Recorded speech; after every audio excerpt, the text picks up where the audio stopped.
what will we choose? If we will just focus on the idea, then definitely we will choose the disturbing truth. Kung papipiliin lang tayo ng kasinungalingan at katotohanan, madaling piliin yung katotohanan. Hindi natin pipiliin yung kasinungalingan. Kung iniisip lang natin na yung totoo yung makukuha natin. Sino ba sa atin yung gustong maloko? Kaya kahit papano, iiwasan ng kasinungalingan, pipiliin natin yung katotohanan.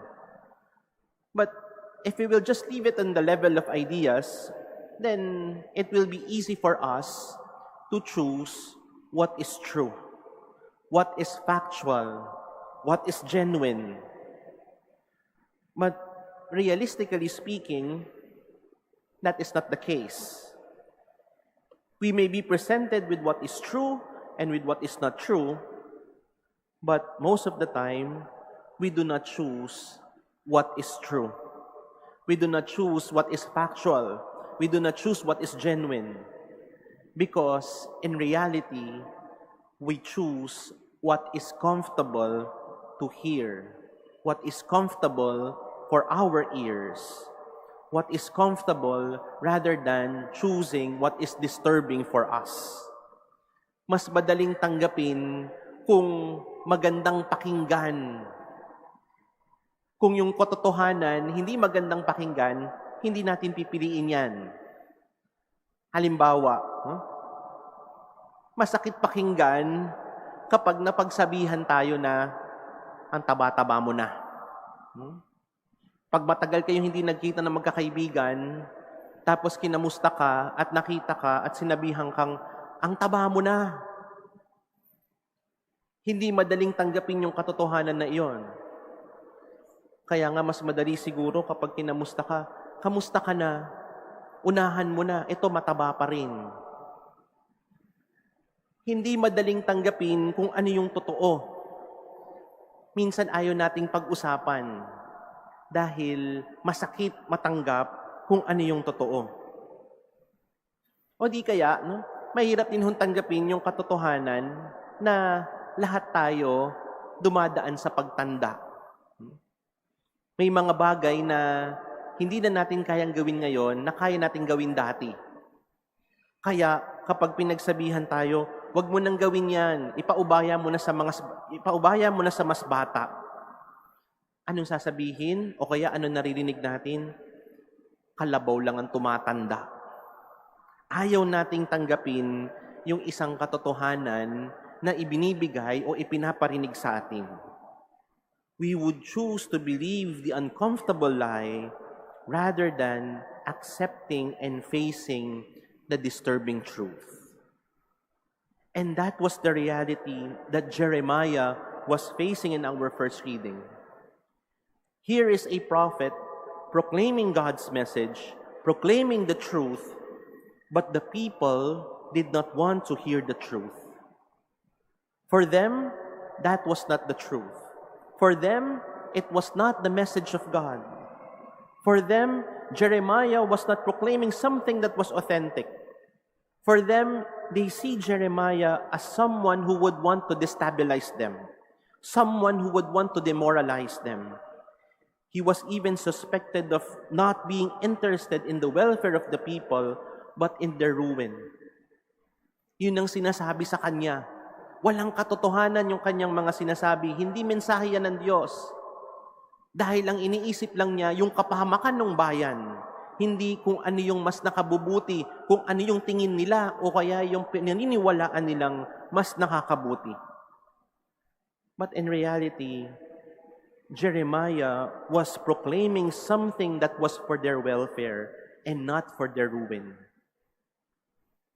Ano lang ba yung mensahe ni Jeremias dun sa ating unang pagbasa? Magbalik loob kayo sa Diyos. Ito yung kasunduan ninyo sa Diyos, pero nakalimutan nyo na. It was not for their ruin. Why? Because the moment that they turned away from God, it was the start of the ruin of the people of Israel. And this is also what we hear in our gospel. It may seem ironic to hear about divisions coming from Jesus. But truth of the matter is, it is because of our choices that make us divided. It is either we choose Jesus, it is either we choose the truth, either we choose what comes from God, or we choose otherwise. Pag sinabi nating pinipili natin ng Diyos, madaling isipin kapag pangalan lang ng Diyos yung pinag-uusapan o kaya kapag nakita lang natin na Diyos yung nakalagay doon. Pero kapag nakita na natin yung mga nakadikit na hamon doon, yung mga kadikit na responsibilidad, para bang madali nang mag-alinlangan. The moment we see the demands and responsibilities that are attached in choosing and following Jesus, do we still hold on to that option? Or do we look for other comfortable options? We become divided not necessarily because of Jesus, but because of our own choices. We tend to choose the comfortable lie rather than the disturbing truth. And when we see people choosing the disturbing truth, all the more we say that these are the ones who are against us. Kapag hindi pinapanigan kung ano yung magandang pakinggan para sa atin, pakiramdam natin sila na yung mga kaaway natin. Pakiramdam natin sila na yung mga hindi natin kakampi. Dahil mas pinipili nila kung ano yung mga nakakabagabag na katotohanan kesa kung ano yung katanggap-tanggap na kasinungalingan. And this is what our second reading would remind us. We are already surrounded by a lot of witnesses who have testified or have witnessed to the faith that we have received from Jesus. Marami na hong nagpatotoo. Pero ang tanong, pinapanigan din man natin yung mga naninindigan sa katotohanan? Pinapanigan ba natin yung mga naninindigan para sa Diyos? O mas pipiliin pa rin natin yung nagbibigay ng hayahay na pamumuhay? What will we choose? The disturbing truth or the comfortable lie? Whom will we choose? Those who have chosen God, or those who stand up for God, or those who would want to silence the truth?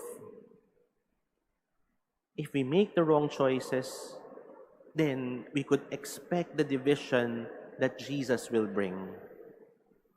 But hopefully, we will not find ourselves at the wrong side of the fence.